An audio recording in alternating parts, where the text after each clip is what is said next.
Try talking. Test 1, 2. Let me review this outline. Okay. Purpose of these videos are going to be just kind of talking over the ownership experience of various cars. So in this example, 2024 GT4 RS. And then we're going to go more in depth on the interior, exterior, performance, and things of that nature. As you can see here, we have Henry's 2024 GT4S sitting behind us. And it's in the paint to sample Nardo Gray, which is one of my favorite colors. And we definitely looked at a lot of different GT4Ss. We did. And I think that this is one of my favorite colors, especially with the yellow brake calipers. It's just a really cohesive design and color combination, wouldn't you say? Indeed. I like the stealthy look. It's a flashy car, so I didn't want flashy color on a flashy form, Yeah. so to speak. It is pretty racy looking. But one of the things that attracted me to it, and I think you helped sort of fine-tune what that was, is it really resonates like a fighter type aircraft from the military, which have this matte black sort of ghost gray color. Yeah. This isn't a matte color, but it is a flat color with a glossy clear coat over it. But nevertheless, it kind of gives you that same sort of feel. It's got inlets and outlets, air inlets and air outlets everywhere. And it's got the black and gray sort of repeating color combo with a couple of little yellow highlights. The carbon wing, the carbon hood. There's a lot of carbon parts painted on here too, like the roof and the fenders, the mirrors and stuff. Well, the mirrors aren't painted. But that was what attracted me to, that was the reason this color was so attractive to me. I agree. Yeah. And I think, like you brought up, having the carbon fiber accents kind of breaks up the gray to where, for example, if this entire car was solid gray, the hood, the wing, everything was the same color, it might be a little bit too much. But having the carbon mirrors, carbon hood, carbon wing, having the carbon accents here on the side, it just really gives it great contrast, in my opinion. Definitely. Yeah, the BISOC package helps you achieve that and stands it out from a regular GT4. Sure. And then specifically, you have the painted stripe on the hood, which comes back to the wing, which was pretty important to you. Yeah, it was. The car was just screaming too much carbon, and it kind of looked like the hood and the wing. Were they aftermarket? Did they belong to the car when it was built?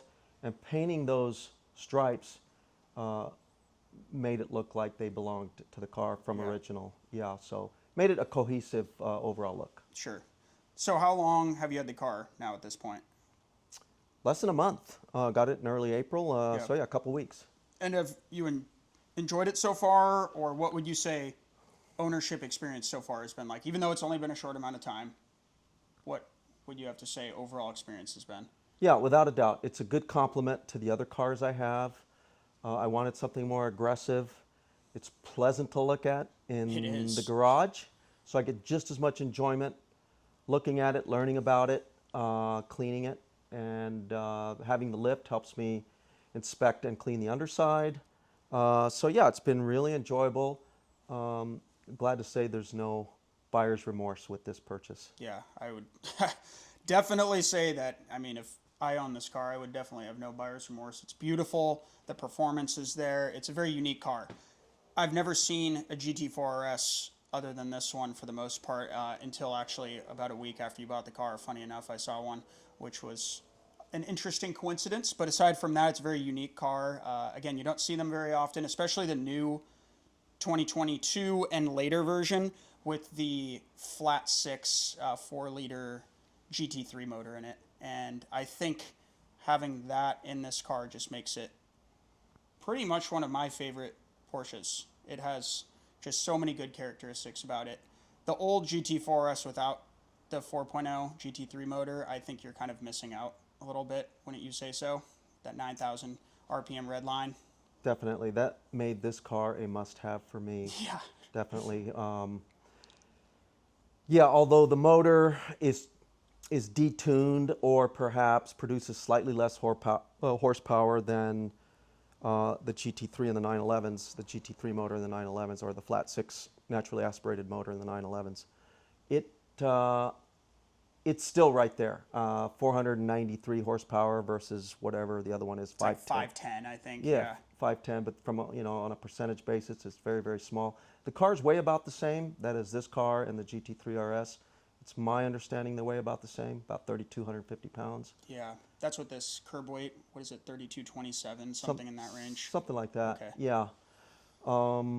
This car is mid-engine, and the engine is flipped 180 degrees from the 911 GT3 RS engine, 4 liter.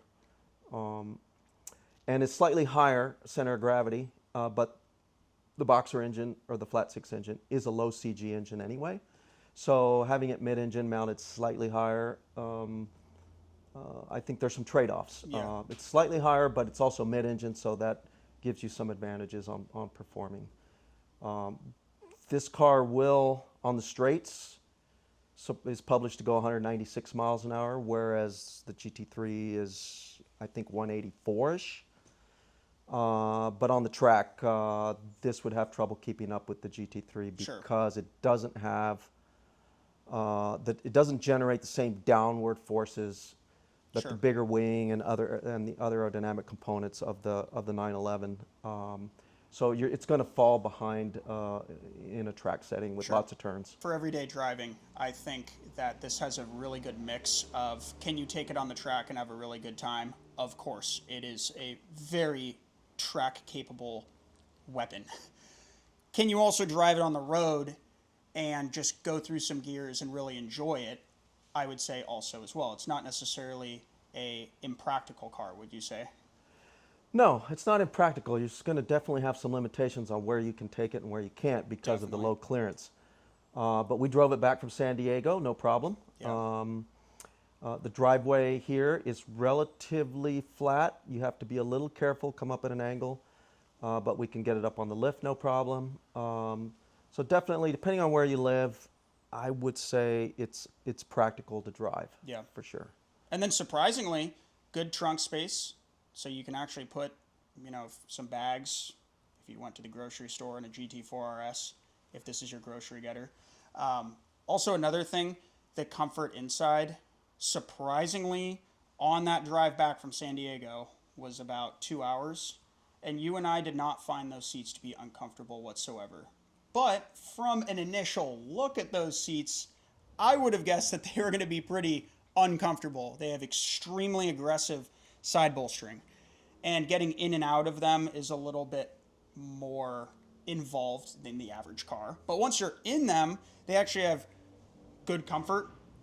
I didn't find them fatiguing whatsoever. I found that when we got done with the drive, it's not like I was like, I can't wait to get out of this car. Would you agree? Agree. Completely comfortable. I like that the seat just manually slides back and forth because it helps getting in and out. You don't have to actuate the electrics to move the seat back to get out of the car. The recline does not exist. The bucket seats are fixed, so it is what it is. But I found it to be just fine. Yeah. And it goes up and down electrically. So that's the only electrical actuation on the seat is the up and down. Sure. And that was probably with intentions of just weight savings anywhere they could, because they even go as far as the front Porsche badge is a vinyl sticker instead of the actual physical badge. Right. They have various components on this car. It's pretty much track focused, weight saving, aerodynamics. That's kind of what the RS branding, in my experience with researching these cars. Yeah, keeping with the theme of motorsport, they Yeah. try and maybe if it saves only a few grams here or there, people go, why bother? And it's just part of the theme as well, I Yeah. think. But it's also funny because to go against that, I mean, this car has phenomenal air conditioning. It has a good infotainment system. I didn't find that when we were driving home, we were lacking the necessary luxuries to just be comfortable in a car, because there are some cars where they remove a lot of things of that nature, and also floor sound deadening and things of that. To where this car, I felt like we weren't really, lacking any of that. Wouldn't you say? Yeah, I'm still exploring, learning about the car. I don't know about the infotainment on it. I haven't explored it. We didn't really explore it driving Yeah. back. The noise inside is not too bad. It's in the low 80 decibels at highway speeds. Yeah. We tested that coming over, and of course it'll scream when you go to 9,000 RPM. Sure. Much higher than that, I don't know. We weren't measuring the decibels, but it's comfortable. You can talk inside it at highway speeds, or you can hear it howl if you want it to Yeah, howl. that is a true statement. Yeah. And I think that the average person driving a GT4 RS is not going to be taking this car on a cross-country road trip, correct? They are most of the time going to be taking this out for a weekend drive and or taking it to the track, and their intentions are going to be wanting to hear the loud exhaust, the air induction noise, and you know what you're getting into with this car, if I could simplify that, correct? Agreed. Yeah. Yeah. So, and then let's just go over a few more things on the exterior. So, if we start in the front and we just move back, you have the more aggressive front splitter with the GT4 logo in there, which produces more downforce. Like you said, you can raise the front of the car using the front axle lift to give more ground clearance. I do see also it has those the splitter kind of comes up onto the side of the vehicle, and is that to kind of draw air around the Yep. side? Yep. It's got vertical component to direct airflow more smoothly along the side of the vehicle and Yeah. into the vents or the intakes on the side of the vehicle. Right here. And then we have the NACA ducts for the front brake cooling, which those, if you want to talk about those a little bit. Yeah, NACA was a precursor to NASA, and apparently they're responsible for the development or the design of these ducts, which have various design characteristics to it. One that you'll notice, they're very flush to the car to not disrupt laminar flow. Another one is the way they taper to accelerate flow as it comes into the vent. So things like that make it really unique. Sure. Yeah. So even something like a little vent that some people might just look at and go, there's a vent that cools the brakes, but there's an actual aerodynamic philosophy and design behind that to accelerate air and force air into there to get even more brake cooling. So it's the little thing with Porsche that you find they didn't cut any corners.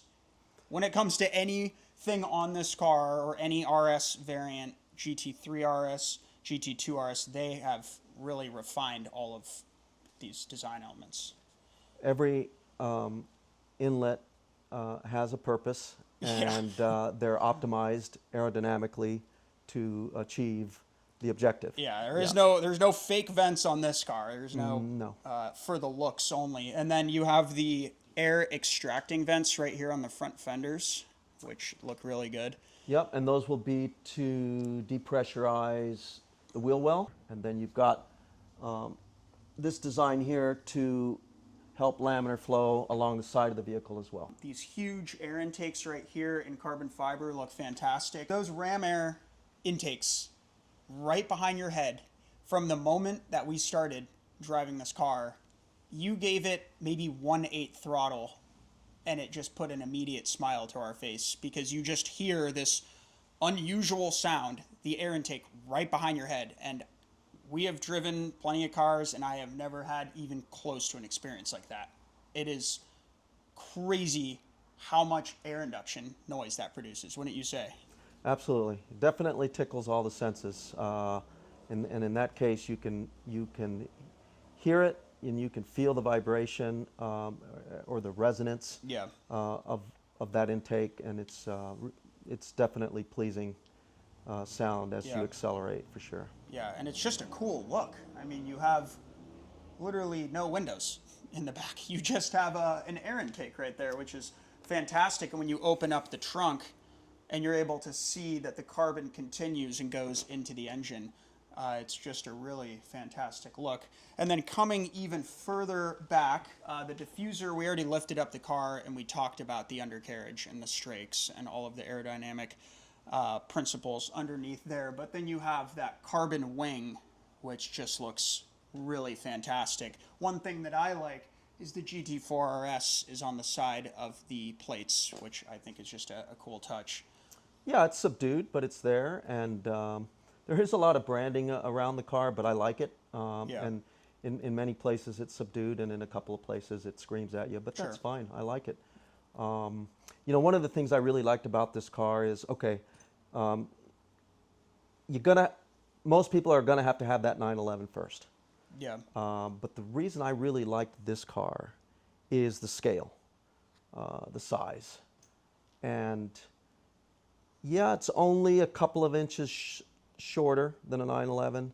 It's only like 1¼ inches narrower. It's only about 1¼ inch lower.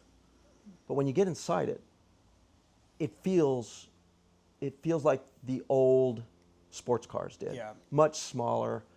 And if you do the math, and let's say you just straighten all the lines and you create a cube, a rectangular cube, you're about 20 cubic feet smaller in this car than in the modern 992 911s. So it's an inch here, an inch there, a couple inches here, but inside it just feels a lot cozier. You could reach over and touch the door, Yeah. the other door, and the other passenger is right there.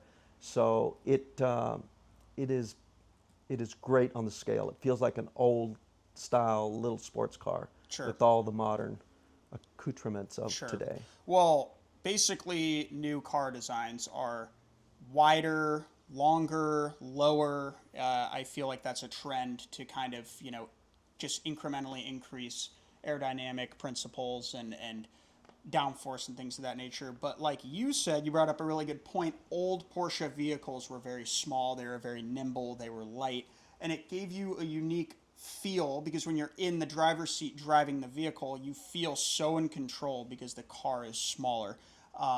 That's what I noticed when we drove this car home. You feel like you're in a go-kart that revs to 9,000 RPM but has all the bells and whistles, carbon ceramic brakes, all the aerodynamic capabilities that you could ever imagine and want. So it's kind of the best package that I have found for the price. You also have a 911 GTS. How would you compare a 911 to this vehicle, just in a kind of summary, because there's tons of comparisons, of course. Well, I can only compare my 911, which is a Targa GTS. It's a heavier car, around 3,800 pounds. It's more of I would classify it more as a driver than this car. And that's kind of how I use them. The Targa's a driver, and this one is a specialty car to go out and have fun in. Sure. You could drive this car daily, but there's going to be less practicality to it than a 911 Targa. But that one seems quieter. Well, it definitely is quieter. It is definitely quieter. A lot more plush, different sound system, Burmester sound versus Bose sound in the GT4 RS. So it's a much more plush ride.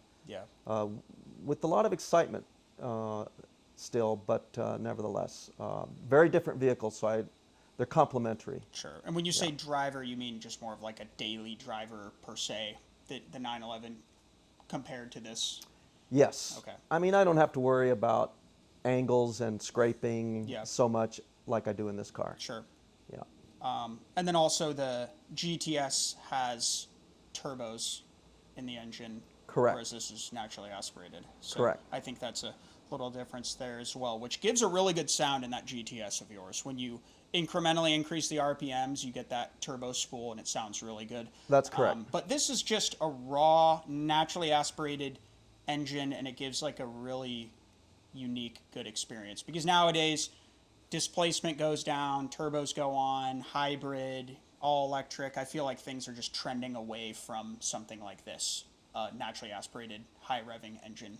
Yeah. So there's There's something to be said about being able to go out and purchase an experience like this. It's literally an experience, in my opinion. When you drive this car, you're driving it because you want to have that involvement from point A to point B. Whereas I feel like with the 911, it's more of a luxurious experience and a little bit more, creature comfort from point A to point B. So you could use the 911 as almost just a daily driver in that sense, whereas this is more like I'm going to get in because I want to hear the engine. I want to feel, more involved driving, would you say? Agreed. The interior, I think we could talk a little bit more about that. So we talked about the seats. One thing I like about all these Porsche cars is they have the tachometer in the center. So it's like really important for Porsche owners to, know what RPM they're at, and the speed is kind of over to the side, not as important. So I think that really makes you feel more driver oriented. It's got the Arctic deviated or contrasting stitching. You mentioned the tach in the center. Yeah, I love that. But also, you do have a digital speed readout at the base of the tach. So Yeah. you can't see that, but it's much simpler inside than a 911 GTS Targa, Sure. for example, Sure. which I like. Some fewer buttons. The infotainment system is not there. It's different. I've yet to explore it. I'm learning about it, but that's kind of lowest priority for me. What's an example is you have a physical tachometer, right, in this car. Yeah. It's a physical dial. Analog, and yep. Analog. Yep, Rather, the GTS is all digital. it is. It's, Yeah. that's just one example of someone buying this car prefers and wants that, more analog feel, whereas the 911 is producing more of a, customizable, luxurious feel to the interior as a whole. More elements on the inside. I really like the clock. I really think that clock is really cool, just in all Porsches, but rather that one, it has some pretty unique colors and things of that sort on there. Do you have anything else on the inside that you really like? Well, there's no back seats. I like that. I like that the motor's right there, mid-engine. Like the buckets. I think they are perfect for this car. I saw some cars spec'd with the regular sports seats, and that creates a bit of an oddball car. It does. You got to have the buckets, and they're not uncomfortable. So now let's talk about some packages on this car. So I know that it has the YSOC package, which if you could just kind of summarize that, it's basically a bunch of carbon fiber, correct? Yeah, it's just makes the car lighter. So we won't get into the numbers, but unless you want to. But the YSOC package makes the hood and the wing carbon fiber. It also gives you the option. Well, before we get out of the carbon fiber, you get carbon fiber mirrors. You get a carbon fiber roof. You get carbon fiber fenders, and then you open yourself up the option of getting magnesium wheels. Sure. When you select the YSOC package, and that's Gotcha. a big weight savings. Yeah. You get much lighter and much stronger forged magnesium wheels. And are those, what is the weight saving? It's like 22 pounds. It's a lot, correct? Yeah, I think it's like 22 to 24 pounds Yeah. total. Yeah. But it's unsprung rotational weight. Sure. So it's really critical. There's also some advantages to heat dissipation on magnesium wheels.